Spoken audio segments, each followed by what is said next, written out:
ध्वनिर्वर्णा पदम् वाक्यमित्यास्पदचतुष्टयम् यस्याः सूक्ष्मादिभेदे वाग्देवीं तामुपास्महे।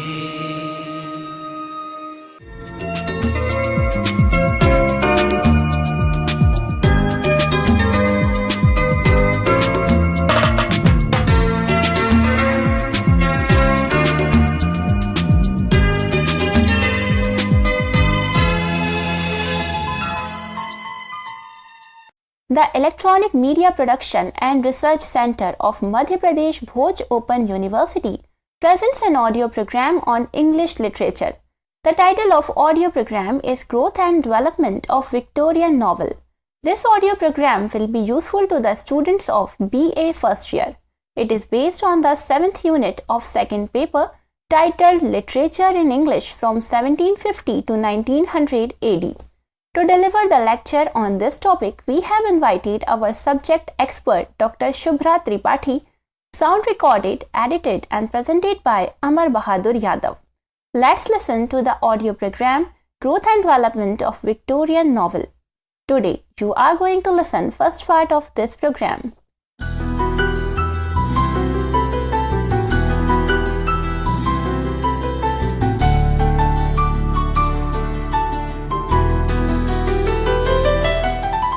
We shall talk about Victorian fiction or Victorian novel in this program. Before we proceed further, it is important to understand what exactly do these words imply: fiction, novel and Victorian. It is important to know the meaning of these three words, fiction, novel and Victorian, and what does it mean in literature, in order to understand what Victorian fiction is.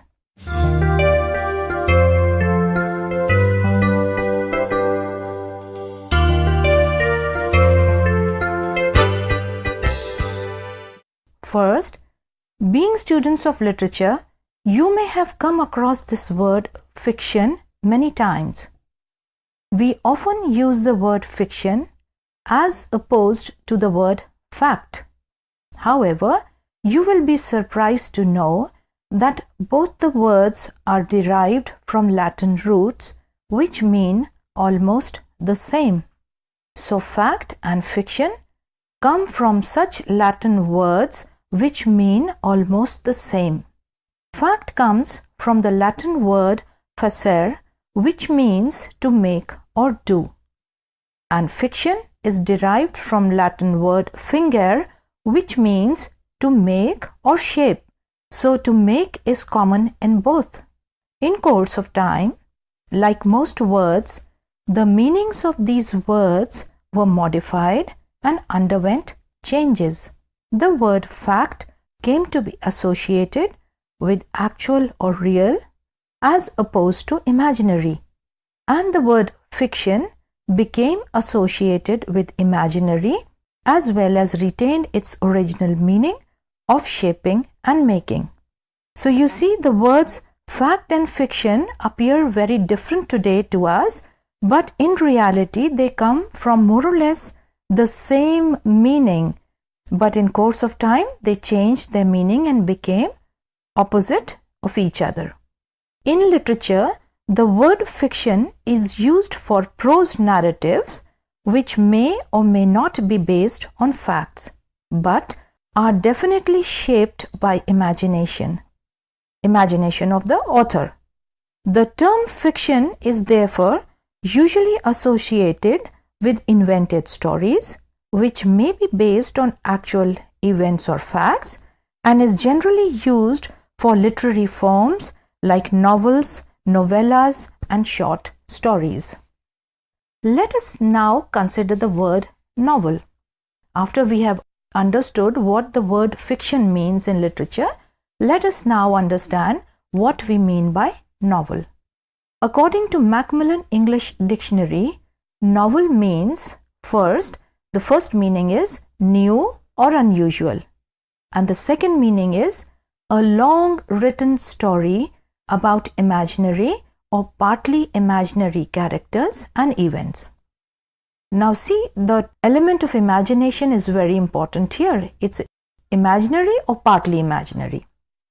It will be easy for you to see that the second meaning immediately links the literary form novel with the term fiction discussed earlier, due to the element of imagination. However, the first meaning, new or unusual, is equally apt for the literary term novel, and it was in this sense that the term was first used. Let us see how this happened.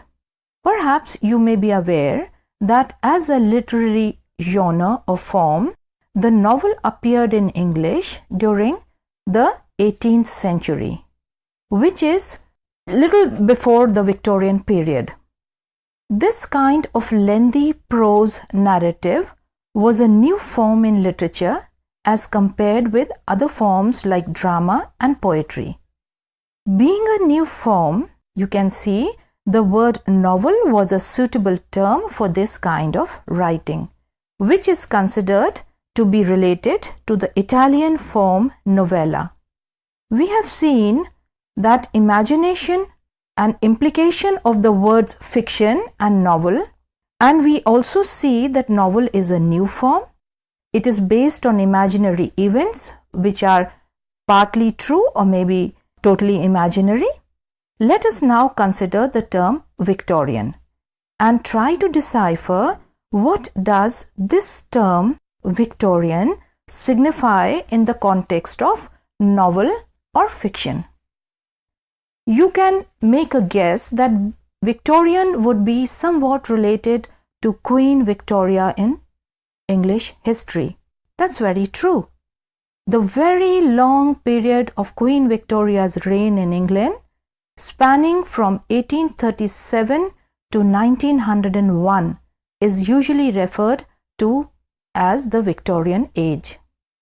Due to the fact that it was a very long period of time, it saw many political, social, and literary changes. The society and life at the beginning of this period was very different from that at the end. You will be surprised by the fact that Queen Victoria's reign started from candlelight and ended in the blaze of electricity. It was a very long period, and this entire period is usually divided into 3 periods for the sake of convenience. It was extremely rich in terms of socio-political events and scientific advancements. It was an age of social ferment and democratic ideas. As a result, the significance of high birth and privileged classes was gradually dwindling, and a new aristocracy based on wealth was slowly emerging into power. The middle class was gradually becoming richer because of industry and commerce.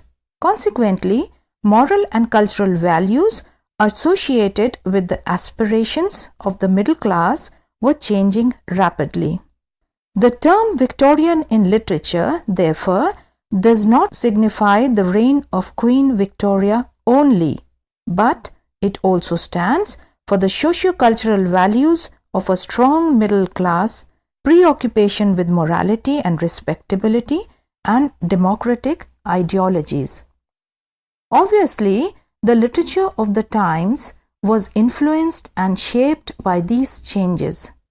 Just as new scientific discoveries were made and new socio-political institutions came up, similarly, a new literary form, the novel, which had originated earlier, flourished during the Victorian period.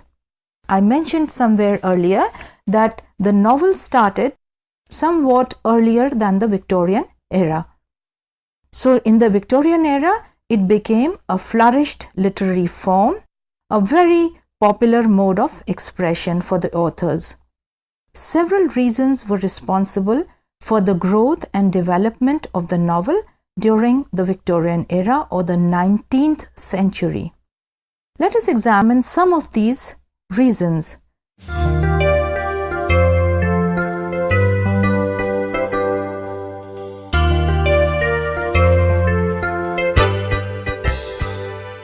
The first one was growth of literacy. Certain literary forms have existed in all cultures as an oral traditions for centuries. In India also we had these traditions of storytelling and other oral forms of ballads and other things. Similarly, you have such examples in all cultures. Take the example of poetry. As I just mentioned, ballads, that is story in verse, and even epics like Ramayana and Mahabharata, long poems, long poetic renditions were handed down from one generation to another in oral form and were written down and recorded much later. Take the example of short stories, fables, parables, etc. Such forms did not require a person to be literate to be able to write. These were carried on orally. They were also present in oral form in all cultures, as we already said. In contrast, the novel is a written form.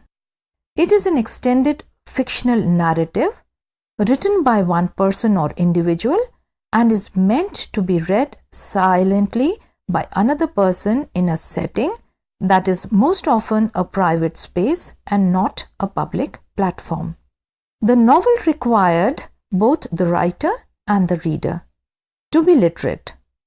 The rapid and extraordinary growth of literacy during the Victorian era and the century preceding it was conducive to the writing of novels. Because a lot of people were able to read and write, they started enjoying the written forms, and so the novels came up.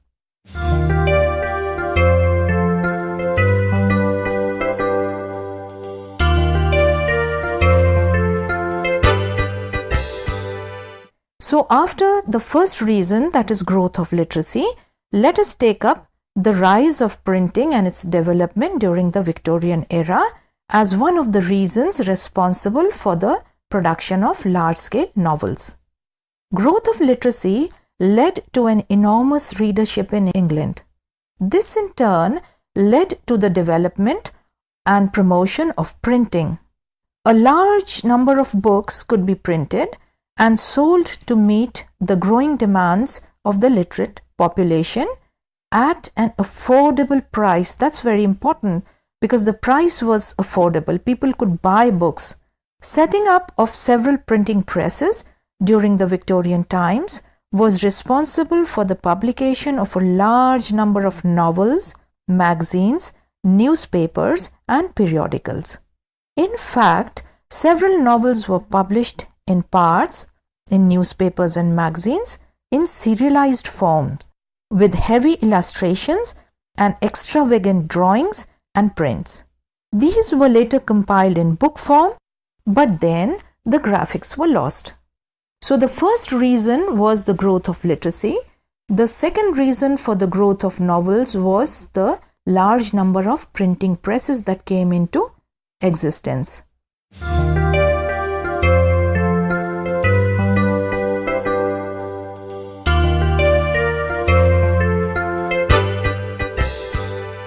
Let us see what was the third reason. Growth of a suitable market economy was the third reason which led to the publication of large number of novels during the Victorian era. During the Victorian times, in the 19th century, a strong market economy brought about several changes in all spheres of life. We know that feudalism was replaced by capitalism because of the rapid growth of industries. This also resulted in the growth of a strong middle class. It is interesting to note that before this time, the authors of various kinds of literatures were patronized by individuals or groups and financed by them. They were therefore not very well off. However, with a strong economy in England and the mushrooming of publishing houses and the demands of a growing readership, the fortunes of writers also changed. Publishing houses started paying the writers, and they were fairly well paid. The authors were free to write what they chose to write about, and as long as their works sold well, they could publish whatever they liked. They were therefore free from pleasing their patrons. This changed situation also encouraged writing of novels, because the middle class readers preferred long narrative form as compared to poetry. Prior to this, the wealthy patrons preferred other forms, for example poetry, which was usually dedicated to them. The new literary scene, which gave more freedom to the writers, paved way for the growth and development of Victorian novel. So the first reason we saw was literacy, the second was the growth of printing press, and the third was a favorable and suitable market economy.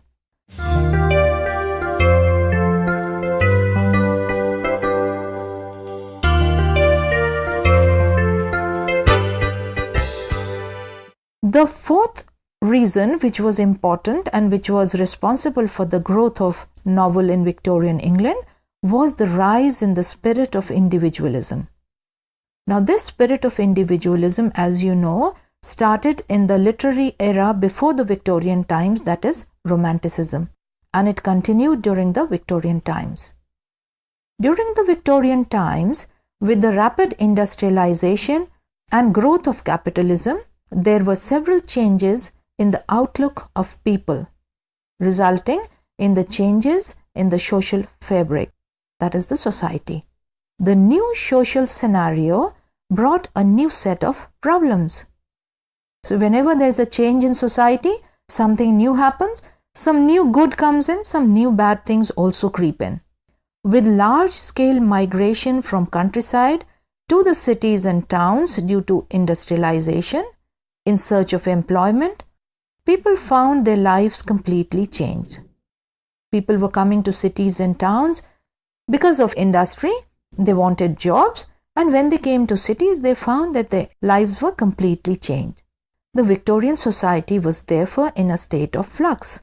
A lot of people coming from the countryside, and suddenly the population of cities and towns increases. Naturally, there are bound to be problems. Before this, the emphasis was on community living and group dynamics. But in the changed circumstances, the focus was on the individual, the inner self, the private life and subjective experience. Thus, the novelist could record their inner feelings, experiences, aspirations, etc. And through such subjective and individualistic narratives, they could relate to the middle class readers. The novels reflected the contemporary life and times and were appreciated by the reading public. Hence, the spirit of individualism was conducive to the growth and popularity of novels during the Victorian era.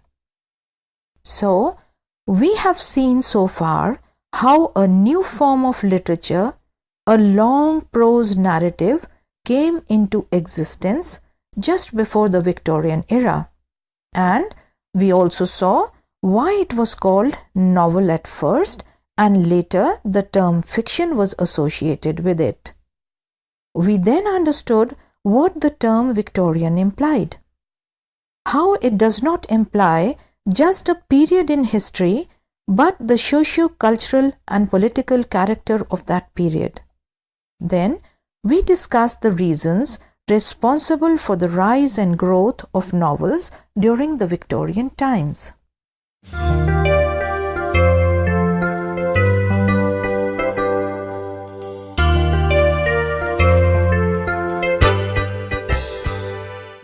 Before we end the session, let me remind you that this is supposed to be just an introduction to the Victorian novel. It would be worthwhile to read more about the Victorian novel in general and the kind of novels that came up in particular.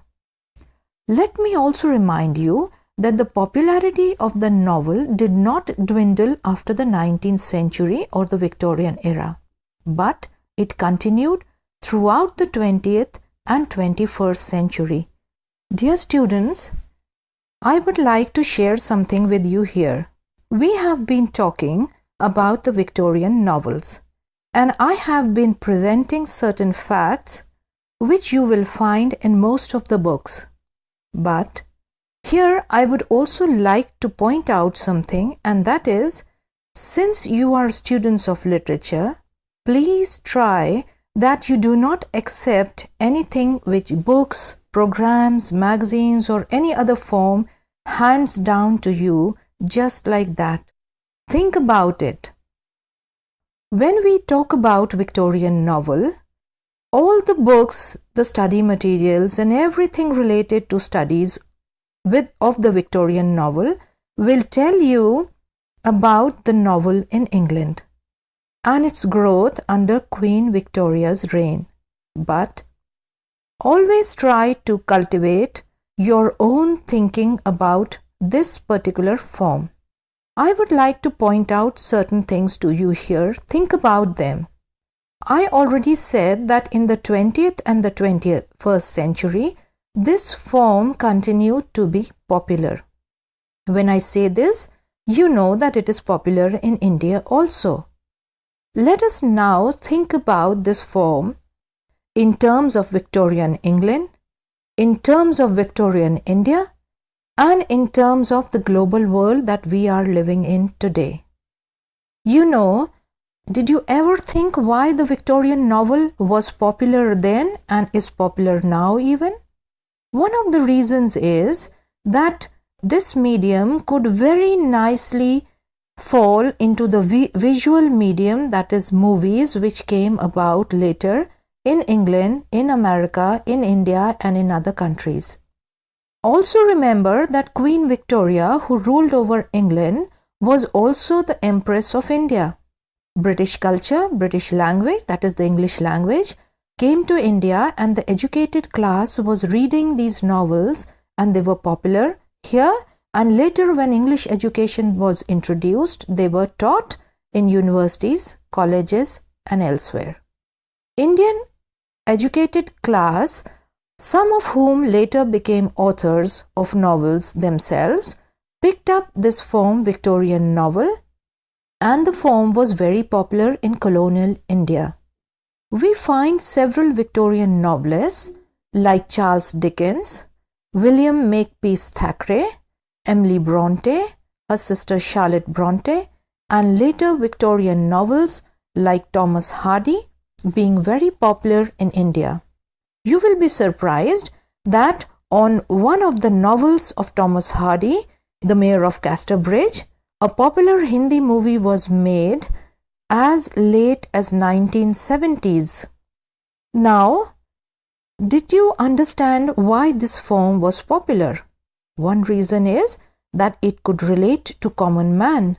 When you read these novels, you are a common man, I am a common person, and when we read, we find a lot of our life reflected in these novels, and therefore, even though they were written far away in England and far before, much before we were born even then we are able to appreciate them.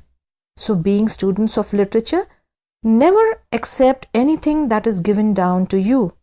Think about, find your own reasons, analyze for yourself, try to correlate things.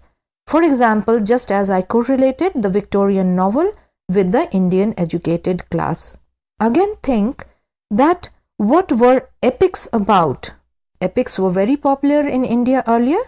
They are still very popular, especially the religious epics like Ramayana and Mahabharata. But do we read them every day for entertainment? No. We may read epics as a part of our religious ritual, but we find references to these epics in literature and we also have them on TV and movies today. But if you see novels, we read them in trains, we read them in schools, we read them in colleges, we read them when we are free for leisure and for entertainment. Especially the Victorian novels, which have continued even today in their tradition, and a lot of Indian writers picked up these Victorian novels during the colonial times, as I said, but these novels have their appeal even now, not only in literature but in the visual media, that is TV and movies, and they continue to be adapted into this visual medium even today. So friends, whenever you are reading literature, don't try to read about it in isolation.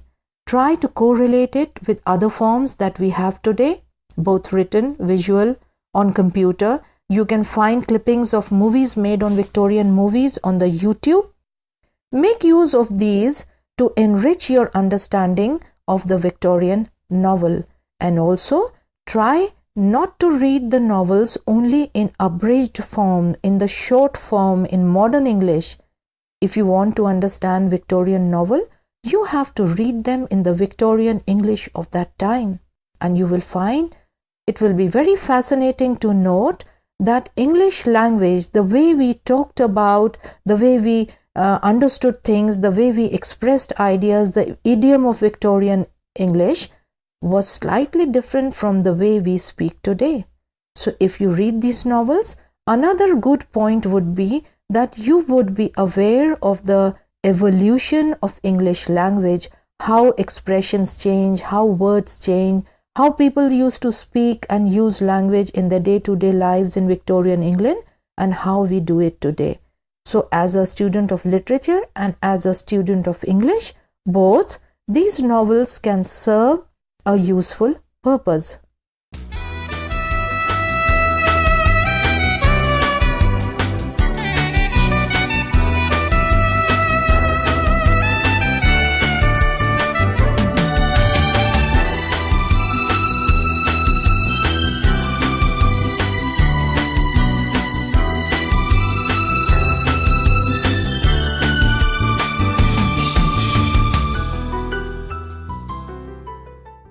You were just listening the first part of an audio program, Growth and Development of Victorian Novel.